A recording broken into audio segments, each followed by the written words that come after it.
Assalamualaikum warahmatullahi wabarakatuh.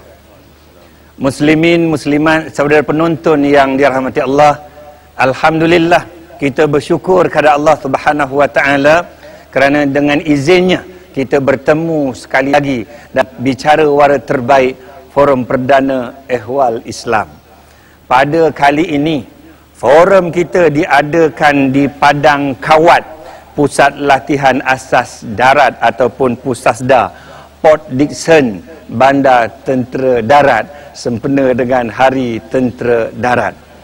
Kita sedang berada di bulan Ramadan. Saya mengambil kesempatan ini untuk mengucapkan selamat puasa. Mudah-mudahan tahun ini cukup puasa kita, kecuali orang perempuan termasuk panel kita.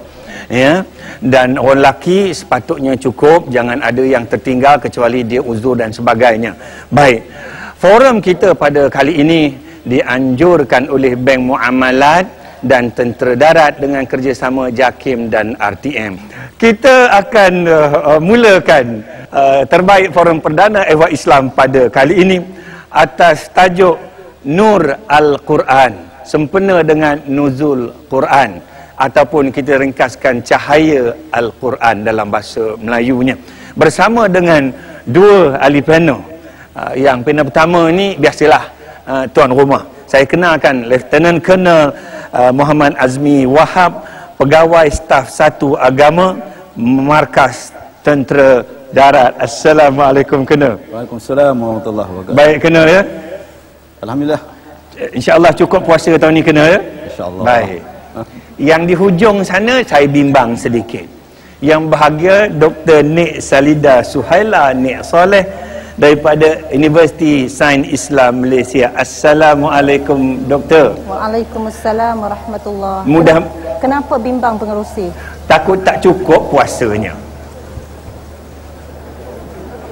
Menyesal saya tanya.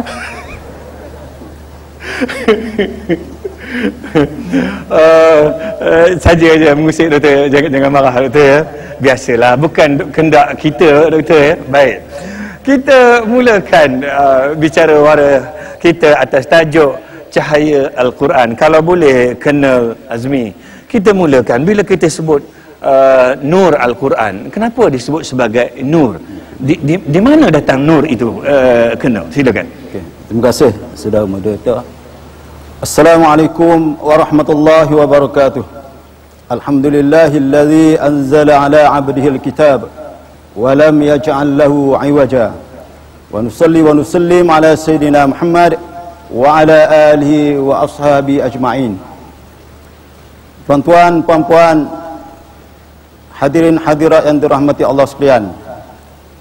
Apabila kita menyebut berkenaan dengan Nurul Quran, kita sudah diberikan satu gambaran betapa cahaya tersebut boleh memberikan sesuatu impak kepada apa yang ditunjukkan oleh cahaya tersebut.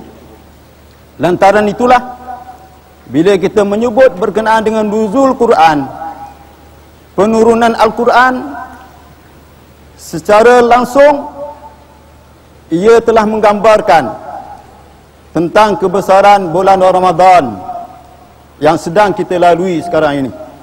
Kerana di antara kehebatan, kelebihan bulan Ramadan adalah dengan penurunan Al-Quran, yang kalau setengah-setengah buku sejarah mencatatkan Quran diturunkan pada 6 Ogos tahun 610 Masehi, bermakna lebih kurang 1403 tahun Masehi yang lalu. Namun sampai sekarang dan sehingga hari kiamat nanti, Al-Quran itu tetap terjaga dan dipelihara. Dan ini telah dinyatakan sendiri oleh Allah Subhanahu wa taala, "Inna nahnu nazzalna dzikra wa inna lahu lahafizun." Kamilah yang menurunkan az-zikr, yaitu Al-Quran, dan kamilah yang akan menjaganya. Lantaran itulah, tuan-tuan muslimin muslimat rahimakumullah, Al-Quran ini secara langsung telah meletakkan betapa kita sebagai manusia yang diciptakan oleh Allah Subhanahu wa taala, bila kita bergantung, bila kita jadikan Al-Quran itu sebagai petunjuk di dalam jalan kehidupan kita, nescaya jalan kehidupan kita itu akan disuluhi oleh ajaran-ajaran, panduan-panduan yang terdapat di dalam Al-Quran itu sendiri. Itulah yang dikatakan nurul Quran. Al-Quran itu boleh mencahayai, menuri kepada sesiapa yang berpegang kepada Al-Quran untuk menyuluhi jalan kehidupannya ke mana hendak dituju, tidak lain dan tidak bukan atas siratal mustaqim, sebagaimana yang kita sebutkan di dalam bacaan Al-Fatihah kita. Ihdinas siratal mustaqim, ya Allah, tunjukkanlah kami di atas siratal mustaqim, hidayahkanlah kami di atas siratal mustaqim. Dan siratal mustaqim itu mestilah berpandukan kepada Al-Quran. Wallahu a'lam. Terima kasih Kena Azmi. Kepada Dr. Nick, Dr. Nick, bila kita sebut nur Al-Quran ataupun cahaya Al-Quran, kita sekarang ni pun berada dalam bulan ataupun hari nuzul Quran, turunnya Al-Quran kepada manusia, kepada kita semua. Ya, tanpa Al-Quran saya tak tahu kita jadi apa. Saya lagilah tak tahu nak tahu jadi apa, sebab baru masuk Islam. Baru tak baru pun dah 28 tahun, ya. Faham-faham je umur berapa tu. Jadi Dr. Nick nak sebut di sini, kenapa manusia mesti bergantung kepada nur Al-Quran ni? Kalau ditakdirkan nur ini tidak jatuh kepada kita, apa akan jadi kita, Dr. Nick? Sila. Bismillahirrahmanirrahim. Alhamdulillahirabbil alamin, wassalatu wassalamu ala asyrafil anbiya'i wal mursalin wa ala alihi wa ashabihi ajma'in. Allahumma innaka khalaqul azim wa innaka sami'un alim, innaka ghafurur rahim, innaka rabbul arsyil azim, innakal barrul jawadul karim. Terima kasih Al-Fadhil Pengerusi yang berbahagia, rakan gandingan saya pada malam ini, sidang penonton yang dikasihi Allah sekalian. Assalamualaikum warahmatullahi taala wabarakatuh. Waalaikumsalam warahmatullahi. Masya Allah, soalan pengerusi saja je nak bagi saya yang susah. Tapi saya ada satu kisah sebenarnya. Ya, di musim orang kahwin, nak pilih menantu, pilih yang pandai mengaji, pilih yang sayang pada Quran, tapi kadang-kadang ibu bapa pun terlepas pandang. Jadi suatu kisahnya, apabila pasangan ini berkahwin, suatu ketika tengah menonton TV, bapa mertua sakit jantung, sesak dada. Jadi rebah ke lantai. Yang mak mertua ni kata pada menantu, cepat ajar mengucap. Jadi menantu ni cepat pergi pada bapa mertua, dia peluk, ajar mengucap. Pengerusi tahu dia kata apa? Ma rabbuka. La ilaha illallah Muhammadur Rasulullah. Kata bapa mertua, dia kata aku tak mati lagi. Jadi menantu ni kadang-kadang tak pandai mengaji tapi boleh jadi malaikat. Dia tukang tanya dalam kubur pula. Bila nak cari menantu tenteranya ramai depan kita ni. Itu jawapan kemudian. Jawapan ni dulu. Jadi Masya Allah, ya, kita ni panduan kepada Al-Quran adalah satu keutamaan, kerana Al-Quran ini membetulkan akidah kita. Itu yang utama. Saya teringat apabila Rasulullah dalam kisah yang kita baca, Rasulullah SAW seringkali tertanya-tanya, yang mana ia menyebabkan Rasulullah termenung dan bersendiri. Ya, kenapa masyarakat Arab pada ketika itu menyembah berhala dan menyembah patung-patung? Rasulullah terfikir, dan akibat daripada sentiasa berfikir itulah Rasulullah selalu menyendiri, sehingga akhirnya berlakulah sejarah yang mana kita tahu Rasulullah menyendiri dan berkhalwat di Gua Hira, 2 batu jauhnya daripada kota Mekah. Dan sehinggalah Rasulullah ini berada dalam keadaan yang sungguh keliru dan mengadu kepada si isteri bonda Khadijah. Dan Khadijah juga mengadu hal yang sama kepada Waraqah bin Naufal, seorang ahli tafsir mimpi. Kerana Rasulullah juga bermimpi dan akhirnya mimpi Nabi menjadi kenyataan, yang mana ia lebih menyebabkan Rasulullah keliru. Dan akhirnya suatu hari apabila ibunda Khadijah ini bertemu dengan Waraqah bin Naufal, bertanya, memohon Waraqah supaya mentafsir mimpi-mimpi Muhammad sallallahu alaihi wasallam ini. Dan apabila mendapat jawapannya daripada Waraqah bin Naufal bahawa yang mendatangi Rasulullah dalam mimpi itu adalah malaikat besar, yang mana malaikat yang sama mendatangi Nabi Musa dan Nabi Isa.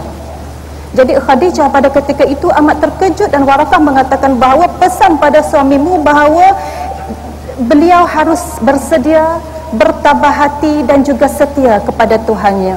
Jadi Khadijah kembali kepada Rasulullah di rumah pada ketika itu ingin khabarkan apa yang ditafsirkan oleh Warakah bin Naufal, dan pada ketika itu Nabi Muhammad sedang tidur, dan apabila tersedar daripada tidurnya, Nabi melihat kepada isteri tanpa berkata-kata. Nabi sudah mendengar kata-kata di hadapan baginda yang sedang bangun daripada tidur pada ketika itu, iaitu ya ayyuhal muddathir qum fa'anzir wa rabbaka fakabbir wa thiyabaka fatahhir wa rujza fahjur wa la tamnun tastaksir wa li rabbika fasbir. Allah menyuruh orang yang sedang berselimut, iaitu Nabi pada ketika itu, bangun dan pergi kepada manusia, sampaikan kebenaran. Jadi jelas pada kita bahawa Al-Quran ini turun untuk membawa kebenaran, untuk memandu kita seperti yang berbahagia kenal sebutkan dia, iaitu sebagai nur kepada manusia. Ya, selain daripada itu yang membawa kepada keesaan kepada Allah, Al-Quran juga menceritakan tentang Nabi, membenarkan tentang hari akhirat, kemudian memaklumkan kepada manusia bahawa mereka ini adalah makhluk yang mulia dan mempunyai hak-hak yang termaktub di dalamnya sebagai seorang manusia. Dan kita pasti tahu bahawa kita mesti redha bahawa kita ini dicipta khusus untuk menunaikan ibadah kepada Allah Subhanahu wa taala. Semua maklumat ini kita dapat daripada Al-Quran. Dan juga apabila kita maklum yang kita sentiasa perlu beribadat, apa saja pekerjaan kita, mestilah kita niatkan untuk mendapat redha Allah Subhanahu wa taala semata-mata, barulah dia menjadi ibadat. Wallahu alam. Terima kasih Dr. Nik. Kalau di tempat saya kerja ni, pegawai kadet kita diberikan seorang pegawai kadet sebuah Al-Quran. Saya yakin kat sini pun setiap tentera yang ada di sini ni, setiap tentera ada satu Al-Quran. Betul ke? Alhamdulillah. Ya. Ini pentingnya tajuk yang kita bincang ni. Dan Quran ini bukan saja untuk kita pegang, ya, untuk kita baca dan seterusnya untuk kita hayati. Kita akan bincang lagi selepas ini. Jangan ke mana-mana, kita akan kembali selepas ini.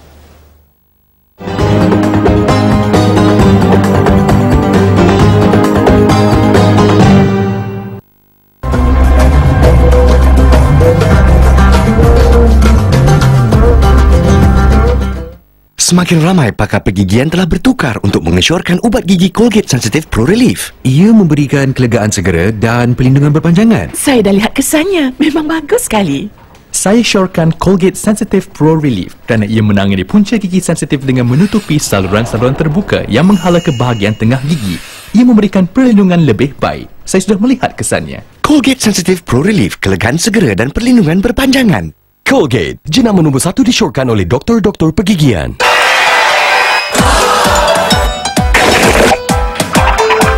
Cecair Breeze dengan 3 kali kuasa mencuci pencerah, berus dan ejen pencuci. Ia menanggalkan kotoran degil. Cecair Breeze, 3 kali kuasa mencuci. Lebih luas, lebih kemudahan, lebih canggih,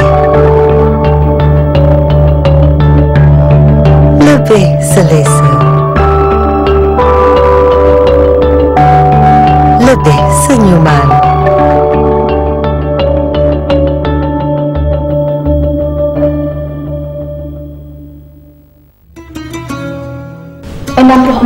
tahun Palestin diseksa.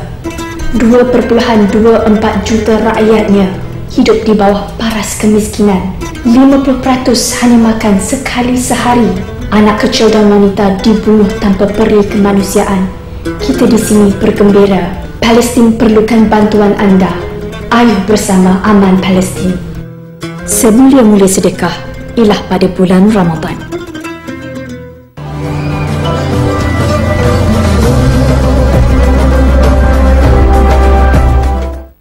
Saudara, terima kasih kerana terus setia bersama Bicara Wara Terbaik Forum Perdana Ehwal Islam.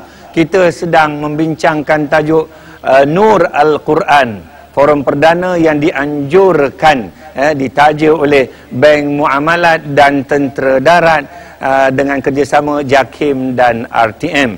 Kita rakamkan forum ini di Padang Kawat, pusat latihan asas darat ataupun Pusasda Production Bandar Tentera Darat. Baik, kita teruskan perbincangan kita kalau boleh kena Azmi. Saya dah sebutkan tadi, kalau tentera darat, setiap anggota tentera diberikan satu Al-Quran. Saya dulu pun masuk Islam diberikan Al-Quran. Maknanya saya nak sebutkan, apabila kita berada dalam agama kita ini, hidup kita tidak akan sempurna tanpa Al-Quran. Betul kena? Zalikal kitabul la raiba fi hudal lil muttaqin. Sebab Al-Quran itu adalah petunjuk, ya, kena dia. Jadi saya nak minta kena sambungkan sedikit supaya bukan apa kena, supaya manusia ini dengan Quran, kita sebagai umat Islam ni sebati. Maknanya dia ibarat darah dan daging kot dalam badan kita, kena tak? Silakan kena. Saya nakkan benda ini menjadi satu tema, bukan saja tema, satu penghayatan di kalangan seluruh anggota tentera negara kita dan juga rakyat negara kita, kena. Silakan. Okey, terima kasih Sir Moderator. Betul apa yang telah moderator sebutkan tadi. Betapa kedudukan Al-Quran dalam kehidupan kita sebagai seorang Muslim. Bahawa kita tidak boleh sekali-kali renggankan diri kita daripada berpegang kepada Al-Quran. Lantaran itulah sebenarnya yang pengurusi kita sebutkan tadi, masing-masing pihak berusaha supaya setiap orang daripada kita yang mewakili organisasi masing-masing dapat meletakkan kepentingan Al-Quran itu dalam kehidupan. Lalu lahirlah istilah-istilah satu tentera, satu Quran. Seorang pekerja, satu Quran. Seorang pelajar, satu Quran. Kalau satu rumah, beberapa Quran ikut ahli-ahli yang ada dalam rumah tersebut. Jangan berebut. Jadi itulah gambaran kepada kita untuk menunjukkan bahawa kita sebagai orang-orang Islam ni tidak boleh sekali-kali melepaskan diri kita daripada berpandukan kepada Al-Quran. Betul sebagaimana yang Rasulullah sallallahu alaihi wasallam sebutkan kepada kita. Satu peringatan wasiat yang terakhir yang Rasulullah sallallahu alaihi wasallam ingatkan kepada kita. Taraktukum fi amrayn lan tadillu ma in tamassaktum bihima kitaballah wa sunnata rasul. Aku tinggalkan kepada kamu dua perkara. Kamu tidak akan sesat selama-lamanya selagi kamu berpegang kepada dua sumber ini. Dalam istilah tentera kita lebih suka untuk menyebut dua SOP, Standard of Procedure, yang mana kita kena terima Al-Quran ini sebagai satu bentuk arahan pelaksanaan daripada Allah Subhanahu wa taala. Yang mana apabila sesiapa sahaja sekalipun yang berpegang kepada Al-Quran ini, lan tadillu, dalam hadis yang lain disebut lan tadillu ba'di abada. Di zaman mana pun dia berada, ketika suasana macam mana sekalipun, dia tidak akan sesat selama-lamanya selagi ia berpegang kepada Al-Quran dan sunnah Rasulullah sallallahu alaihi wasallam. Lantaran itulah kita tidak boleh sekali-kali memisahkan diri kita daripada Al-Quran. Kerana itu tanggungjawab kita terhadap Al-Quran ini, pertamanya kita mesti mempelajari Al-Quran. Yang kedua, kita mesti membacanya, mampu membaca dan boleh membaca Al-Quran. Yang ketiga, kita perlu memahami isi kandungan Al-Quran tersebut. Yang keempat, kita kena beramal dengan kandungan Al-Quran tersebut. Yang kelima, kita mesti menyebarkan kandungan Al-Quran tersebut supaya ia terus relevan, dan semestinya dia akan terus relevan di dalam situasi yang apa sahaja yang kita lalui. Kerana itu jaminan daripada Allah Subhanahu wa taala. Tuan-tuan muslimin muslimat rahimakumullah, apabila Quran itu dijaga oleh Allah Subhanahu wa taala, dia akan tetap terjaga. Tetapi jika sekiranya kita gagal meletakkan diri kita tergolong dalam 5 tindakan yang disebutkan tadi, nescaya kitalah akan menjadi mereka yang rugi. Kerana Al-Quran itu akan tetap unggul, dia akan tetap utuh. Yang akan menghadapi masalahnya kitalah bila kita tidak mensebatikan Al-Quran itu di dalam kehidupan kita ini. Oleh itu, sempena bulan Ramadan ini, bulan menyemarakkan Al-Quran, dan setengah menyebut bahawa syahrul Ramadan ini adalah syahrul Quran. Bulan Ramadan ini bukan sahaja bulan puasa, tetapi bulan Al-Quran. Oleh itu, marilah sama-sama kita menyemarakkan baki-baki Ramadan yang mendatang ini untuk kita menghayati, melaksanakan tuntutan 5 perkara terhadap Al-Quran itu. Wallahu a'lam. Terima kasih kena dah sebutkan tadi. Quran ini mesti dibaca, difahami, dihayati kena, ya. Doktor, kalau misalnya bukan semua orang dapat pendidikan bahasa Arab, pendidikan agama, doktor. Mu'allah baru masuk Islam, usahakan nak faham, nak baca pun lidah dia pelat. Tapi yang bercakap ni tidaklah. Bukan. Ini ramai yang bukan latar belakang bahasa Arab. Tapi bagaimana dia nak memahami betul, doktor, apa jalannya? Ini soalan tak ada ni, tapi saya saja tanyakan. Macam mana nak buat tu? Terima kasih pengerusi. Memang sifat Al-Quran itu datangnya dalam bahasa Arab, ya, tetapi kita perlu ingat bahawa apabila kita ini kurang arif dalam sesuatu perkara, maka ada orang yang arif yang akan kita bertanya. Jadi sifat Al-Quran bukan saja dalam bahasa Arab, tetapi sifatnya umum. Ya, sebab itu saya teringat ada satu kisah apabila seorang ulama didekati oleh seorang lelaki Nasrani yang bertanya satu soalan. Dia kata, Al-Quran ini datangnya cukup sempurna. Semua apa ruang lingkup kehidupan di dunia ini tertulis dan termaktub di dalam Al-Quran. Jadi dia kata, wahai saudaraku, kata dia, boleh tak kalau kamu bagi tahu aku berapa keping roti boleh dibuat daripada secupak gandum? Pengerusi, berapa keping? 10. Nanti saya jawab.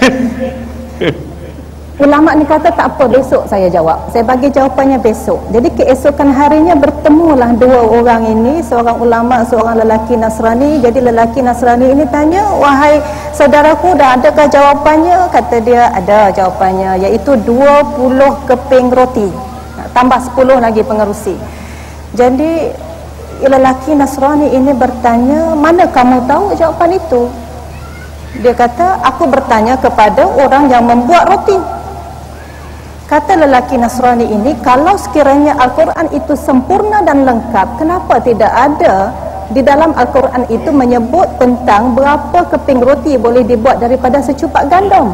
Kata ulama ini, ada. Tetapi Al-Quran menyebut begini. Al-Quran kata, fas'al ahlu zikra in kuntum la ta'lamun, ya, bertanyalah kepada orang yang mahir, orang yang arif, sekiranya kita tidak mengetahui Al-Quran aja. Jadi dia kata, kerana itulah aku membaca ayat ini, An-Nahlu ayat 43, aku pergi bertanya kepada orang yang mahir, orang yang tahu. Jadi apabila lelaki Nasrani ini mendengar kata-kata itu, maka dia memperakui keesaan Allah Subhanahu wa taala dan seterusnya terus menjadi seorang penganut agama Islam. Jadi kita sedar bahawa kadang-kala kesalahfahaman berlaku dalam masyarakat kita akibat tidak memahami Al-Quran, ya. Jadi ada panduan-panduannya, walaupun Al-Quran ini bersifat umum, iaitu datangnya sunnah Rasulullah sallallahu alaihi wasallam, yang mana akhlak Nabi itu adalah akhlak yang termaktub di dalam Al-Quran. Jadi kalau kita tak boleh baca, tak boleh nak faham, tak boleh nak bertanya dengan orang, cuba kita fahami bagaimana akhlak Rasulullah, untuk kita mengetahui bagaimana akhlak Islam yang sebenar yang disuruh oleh Allah Subhanahu wa taala, kita ikutinya melalui Al-Quran. Sebab itulah Rasulullah sallallahu alaihi wasallam disebut oleh Allah sebagai rahmat ke seluruh alam, ya. Dan kehadiran Nabi ini, kata Allah Subhanahu wa taala, wa ma arsalnaka illa rahmatan lil alamin wa ma arsalnaka illa kaffatan linnas. Nabi ini diutuskan, diturunkan untuk sekalian manusia, supaya kita berpandu kepada tindak tanduk Nabi sebagai garis panduan untuk kita berakhlak, untuk kita berbuat apa sahaja sebagai manusia, kerana Nabi itu juga adalah seorang manusia.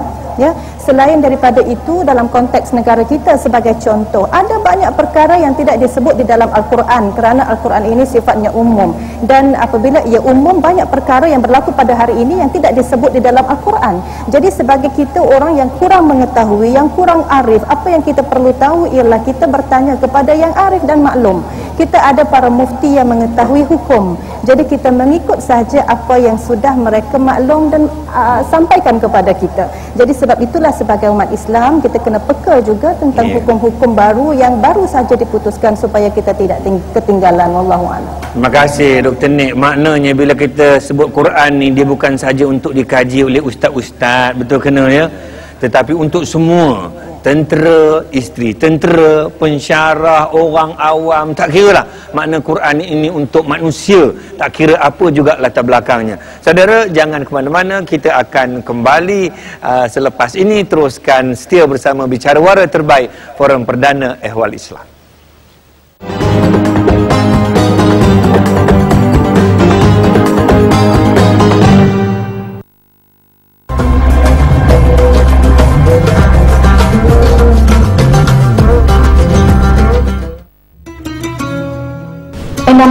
Tahun Palestin diseksa. 2.24 juta rakyatnya hidup di bawah paras kemiskinan. 50% hanya makan sekali sehari. Anak kecil dan wanita dibunuh tanpa peri kemanusiaan.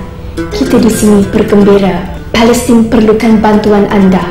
Ayuh bersama aman Palestin. Semulia-mulia sedekah ialah pada bulan Ramadan. Tangisan dan harapan mengisi perjalanan di celah-celah kehidupan. BH Petro di Ramadan ini berkongsi penderitaan tanpa garis sempadan, menghulurkan bantuan meringankan beban. BH Petrol di celah-celah kehidupan mulai 18 Julai setiap hari 6.20 petang hanya di TV1. Rancangan ini dibawa khas oleh BH Petrol, menjana pemanduan masa depan.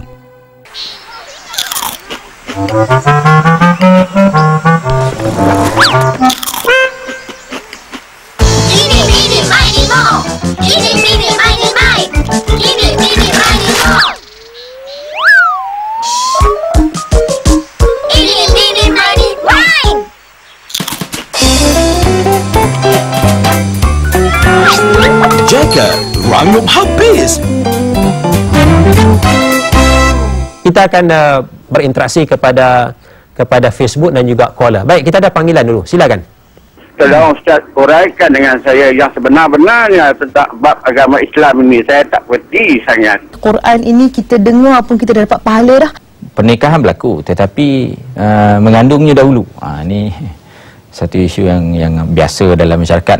Antara tips untuk kita mendapat umur yang panjang iaitulah kita jangan bergaduh dengan orang. Dengan kata lain, kita mestilah sentiasa merapatkan silaturahim.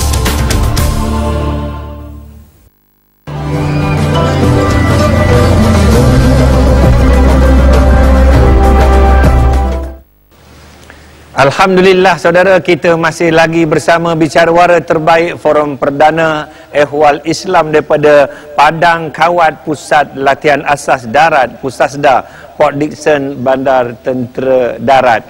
Forum yang dianjurkan oleh Bank Muamalat dan Tentera Darat dengan kerjasama JAKIM dan RTM.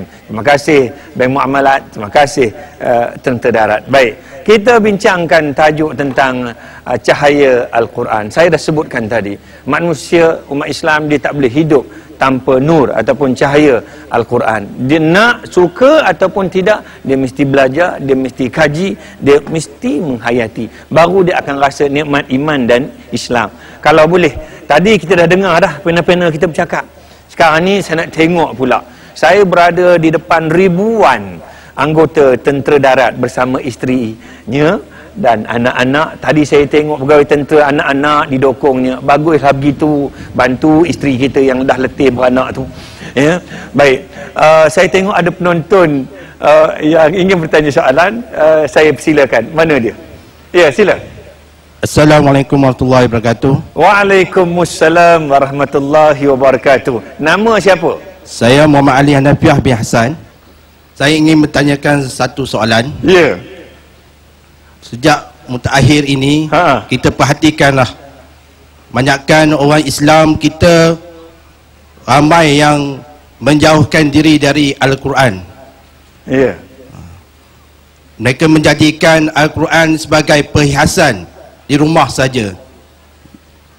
Mereka tidak jadikan Al-Quran itu sebagai panduan hidup untuk sehari-harian.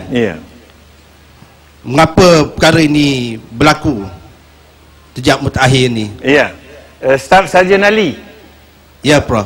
Senyum sikit.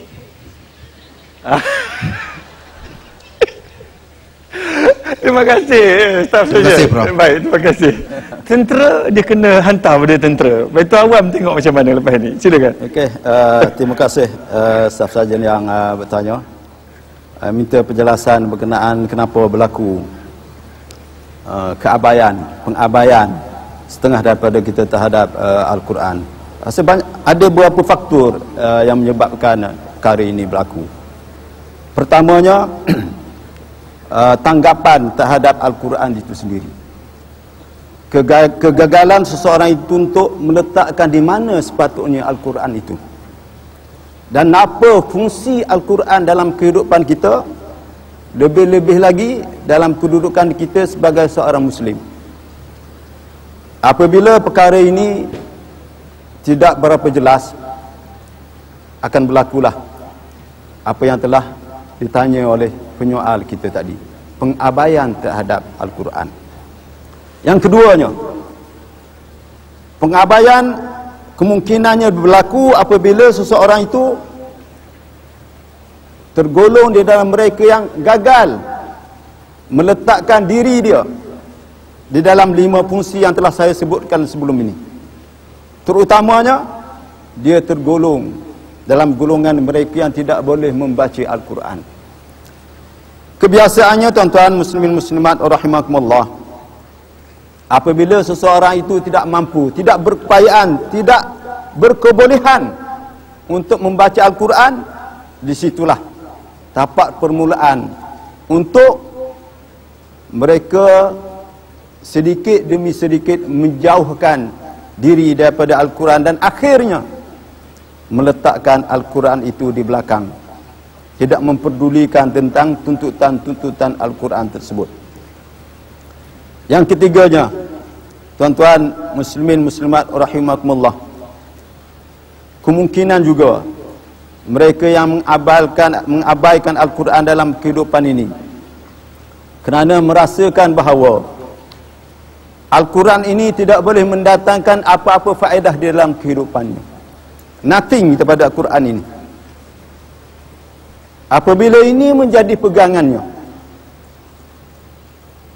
lalu mereka akan mengenepikan Al-Quran daripada dijadikan pedoman untuk kehidupannya.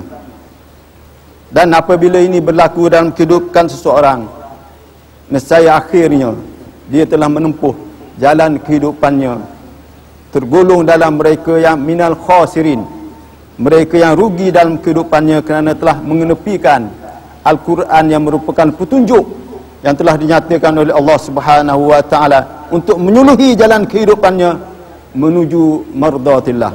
Wallahu alam. Terima kasih kena. Itu soalan yang cukup baik itu. Kadang-kadang ni bila kita sakit baru kita cari Al-Quran. Tetapi Quran bukan untuk itu tujuannya, walaupun kita tidak nafikan. Quran ini juga penawar. Baik, saya pula jadi panel malam ni ya. Baik, kita ada seorang lagi penonton di bawah itu nak bertanya soalan. Saya silakan. Ya. Assalamualaikum warahmatullahi wabarakatuh. Waalaikumsalam warahmatullahi wabarakatuh. Ada juga orang perempuan nak tanya. Nama? Saya Puan Noriah binti Hasan. Ya, Puan Noriah. Staf saja ni ya? Ya, Prof. Saya ingin mengajukan soalan kepada ahli panel. Ya.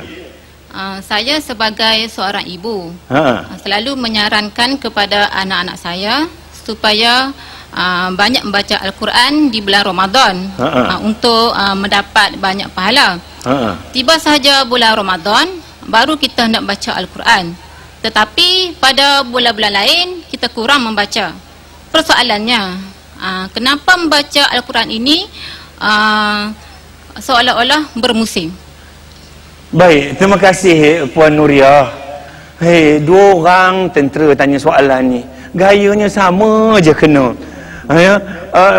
Baik, kita persilakan Dr. Nik jawab soalan tu. Terima kasih pada puan yang bertanya. Tadi saya perasan yang berbahagia kena pun ada sebut ya, dalam bulan Ramadan ini bukan saja bulan puasa tetapi bulan Al-Quran. Jadi tak salah kalau kita nak baca Al-Quran lebih di bulan Ramadan daripada bulan-bulan biasa, tetapi tak boleh tinggal langsung di bulan puasa, di bulan yang bukan Ramadan. Ya, tetapi kalaulah sekiranya kita faham, kita ibu-ibu ya, bapa-bapa faham bahawa Al-Quran ini sesuatu yang terlalu istimewa, maka kita tidak akan meletakkan Al-Quran begitu. Al-Quran ini sebenarnya adalah satu panduan hidup yang utama.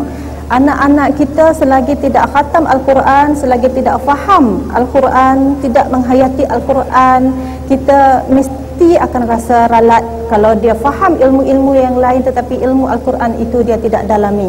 Sedangkan sebagai contoh ilmu sains sendiri ada lebih kurang 200 ayat tentang sains dalam Al-Quran ya, yang mana dia boleh menyuburkan, boleh menjadi sumber kepada kita untuk membuat kajian-kajian lain dalam sains itu sendiri ya. Tetapi itulah apabila Al-Quran menjadi seperti sampingan ya, kita tidak faham bahawa dalam Al-Quran itu ada disiplin falaknya, ada ilmu lautannya, oceanology, ada ilmu haiwannya, zoologi, ada ilmu cuacanya, meteorologi, ada ilmu pertaniannya, zoologi, dan macam-macam lagi. Dan ilmu perbankan pun ada dalam Quran kalau kita boleh jadikan sebagai panduan ya. Sebab itulah ada kisah Pak Pandir pengerusi ya. Pak Pandir ini dia nak buat pinjaman bank 200,000. Pergi di bank, pegawai kata boleh buat pinjaman, tak ada masalah, 200,000 boleh bagi tapi tanpa faedah. Yang Pak Pandir ni bila dengar pinjaman tanpa faedah kata tak jadilah. Pasal dia nak pinjaman yang boleh beri faedah pada dia. Pinjaman yang tak ada faedah dia tak mau. Yang sebab dia tidak faham bahawa pinjaman tanpa faedah itu adalah pinjaman yang terbaik di dalam Islam. Itulah pinjaman yang dibenarkan dalam Islam seperti mana yang diterangkan di dalam Al-Quran dan Al-Hadis.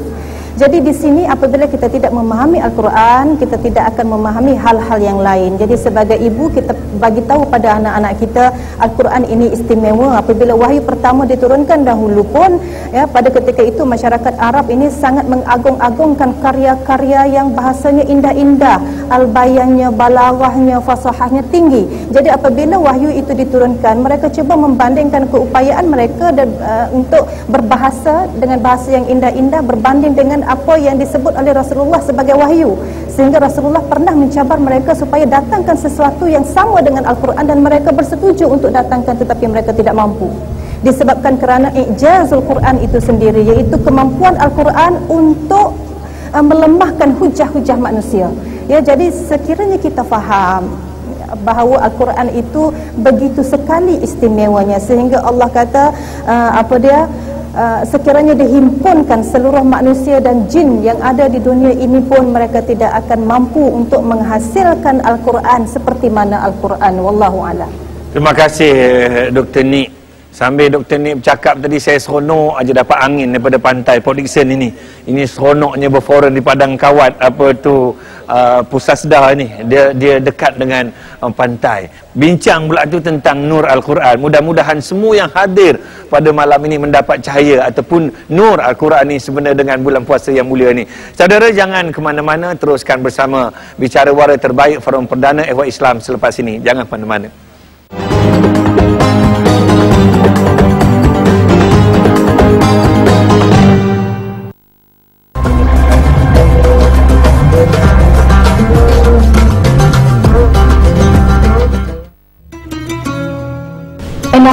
Tahun Palestin disiksa, 2.24 juta rakyatnya hidup di bawah paras kemiskinan, 50% hanya makan sekali sehari, anak kecil dan wanita dibunuh tanpa peri kemanusiaan.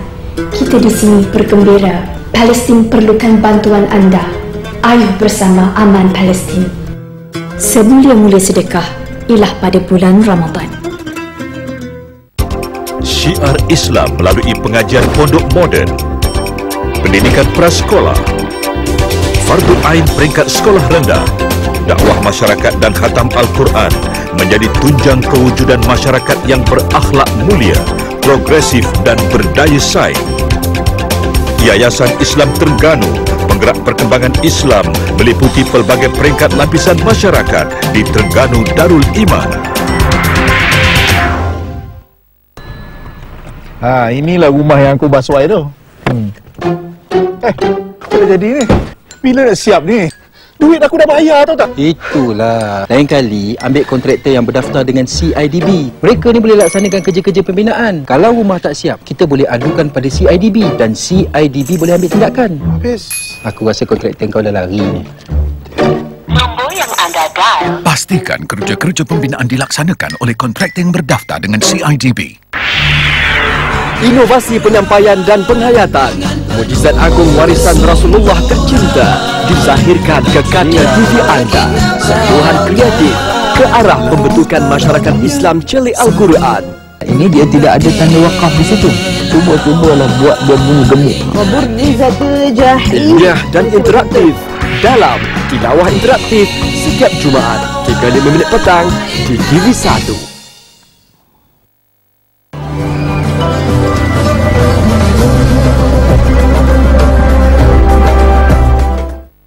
Baik saudara, Alhamdulillah kita masih lagi terus diberikan kesempatan untuk bersama bicara wara terbaik Forum Perdana Ehwal Islam daripada Padang Kawat Pusat Latihan Asas Darat Pusasda, Port Dickson, Bandar Tentera Darat. Kita sedang membincangkan tajuk Nur Al-Quran ataupun Cahaya Al-Quran. Terima kasih kepada Bank Muamalat dan Tentera Darat dengan kerjasama JAKIM dan RTM kerana sudi menjayakan forum kita pada kali ini. Baik, kita sambung balik perbincangan kita kenal ya. Saya sebut tentang Nur Al-Quran ini, Cahaya Al-Quran ini. Hari ini dengan cahaya ini, manusia di seluruh dunia telah berjaya diislamkan, bermakna kita ada hampir 1.1.6 bilion umat Islam. Makna begitu besar jumlahnya, nombor 2 di dunia dari segi keseluruhannya, dengan dalam jangka masa 1,400 tahun lebih kurang. Begitu cepat. Kalau boleh kena, saya fikir ini satu keajaiban dan kita minta kepada penonton di rumah yang mengikuti siaran Forum Perdana Islam ini, ambillah Al-Quran ini sebagai panduan. Mudah-mudahan kita akan kekal sampai berjumpa dengan Allah Subhanahu Wa Taala dalam syurganya. Kena. Okey, terima kasih Prof. Apa yang telah pengurusi sebutkan kepada kita sebentar tadi memberi satu pengiktirafan tentang kedudukan Al-Quran sebagai satu mukjizat. Satu mukjizat maknawi yang Allah Subhanahu Wa Taala berikan kepada baginda Rasulullah sallallahu alaihi wasallam. Kita sebagai umat Rasulullah sallallahu alaihi wasallam tidak berkesempatan untuk merasai mukjizat hissi, mukjizat yang fizikal yang diberikan oleh Allah Subhanahu Wa Taala kepada baginda Rasulullah sallallahu alaihi wasallam. Tapi alhamdulillah bersama-sama kita mukjizat maknawi daripada Al-Quran ini. Tuan-tuan muslimin muslimat rahimakumullah, bayangkanlah begitu kandungan yang berada dalam Quran dengan jaminan daripada Allah Subhanahu Wa Taala.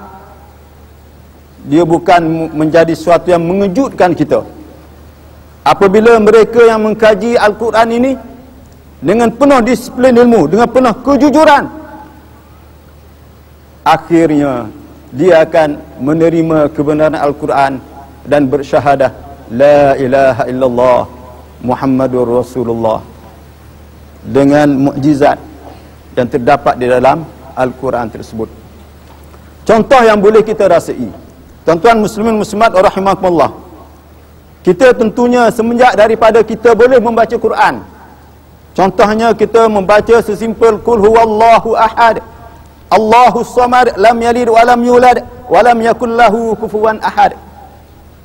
Tentunya kita tidak jemu-jemu melafazkan kalamullah tersebut daripada dulu sehingga sekarang, dan tentunya insya-Allah sehingga akan datang. Dan itulah kehebatan, salah satu daripada mukjizat Al-Quran yang boleh kita rasai dalam kehidupan kita ini.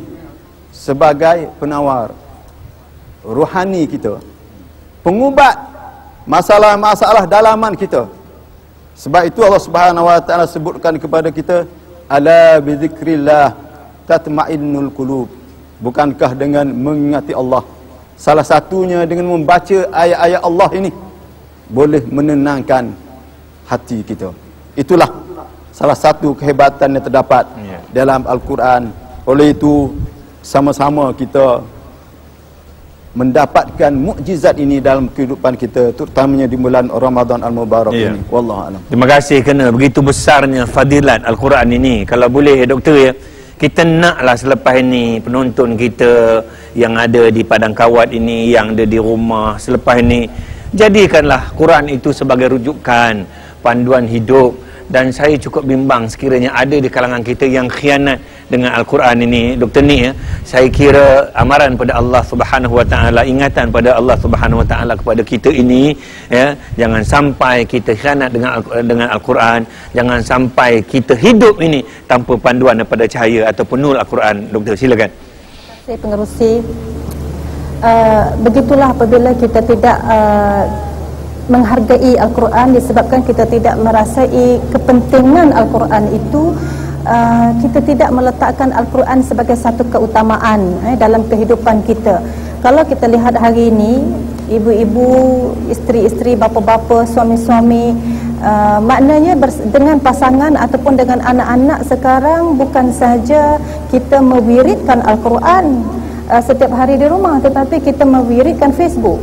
Ya, masing-masing menjadikan ia sebagai satu agenda utama, seolah-olah menjadi satu kesalahan kalau tak tengok Facebook dan sebagainya. Doktor, sekarang ni berita hari-hari keluar dengan berFacebook dah, baru-baru ni dah kena. Saya nak sebutkan, ialah berFacebook lama sangat pun payah juga doktor, walaupun saya tak nafikan bahawa ni berapa orang kena rogo dan sebagainya. Tak naklah ulah benda ni, doktor sambung je lah.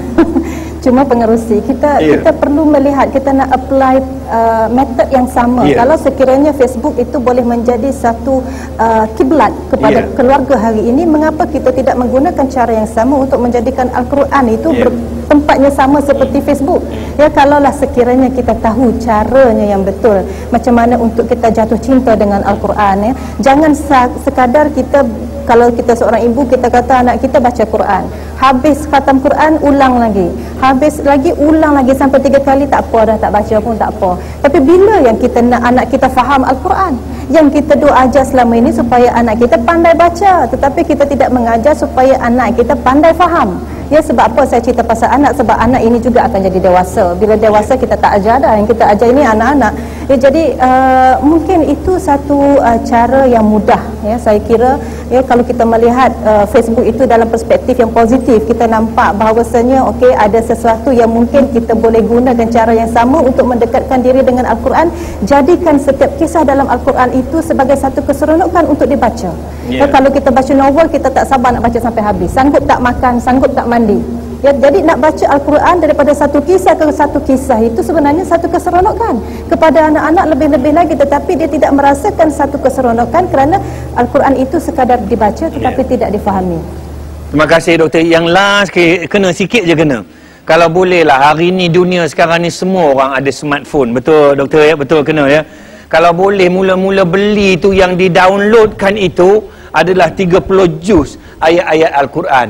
Janganlah mula-mula beli smartphone yang di-downloadnya lagu-lagu seperti kosong, kosong. Akhirnya jiwanya kosong. Kena sikit kena. Geram dia ni. Okey, terima kasih pengurusi. Kita tengok dunia sekarang ini dengan kemajuan teknologi yang ada membuka satu ruang yang amat luas, bahawa kita tidak ada hujah untuk kita nyatakan bahawa kita dengan kesibukan kita, dengan kemampuan kita, dengan apa alasan-alasan yang kita ada untuk meletakkan kita tidak boleh membaca Quran. Dalam perkhidmatan tentera sendiri pun kita ada satu kaedah yang dinamakan cepat baca Quran, CBQ. Testimoni telah dibuat 18 jam mereka yang daripada buta Quran boleh membaca Quran. Begitu juga dengan kaedah-kaedah yang ada di pasaran sekarang ini. Dia membuka ruang untuk kita menjadi mereka yang daripada buta Quran menjadi celik Al-Quran. Daripada tidak faham terhadap isi kandungan Quran, dapat memahami isi kandungan Al-Quran. Dunia sekarang ini hanya menunggu kita tepuk dada, tanya selera kita. Sama ada kita mahu berubah ataupun tidak mahu berubah. Kalau kita nak 1000 daya, tak mahu 1000 dalih.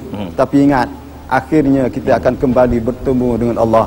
Apa yang akan kita jawab di hadapan Allah Subhanahu wa taala? Kita yang bersyahadah la ilaha illallah Muhammadur Rasulullah, tetapi kita tergolong di kalangan mereka yang tak mampu membaca Quran. Alangkah sedihnya, alangkah aibnya, alangkah ruginya kehidupan, kesempatan yang diberikan oleh Allah Subhanahu wa taala kepada kita. Oleh itu, marilah kita gunakan teknologi yang ada untuk kita manfaatkan semua mungkin bagi meletakkan diri kita menjadi pecinta Al-Quran. Wallahu a'lam. Terima kasih kerana sudi bersama dengan kami pada kali ini, Kena Azmi. Terima kasih kepada Dr. Nick, tak ada nak tambah kan?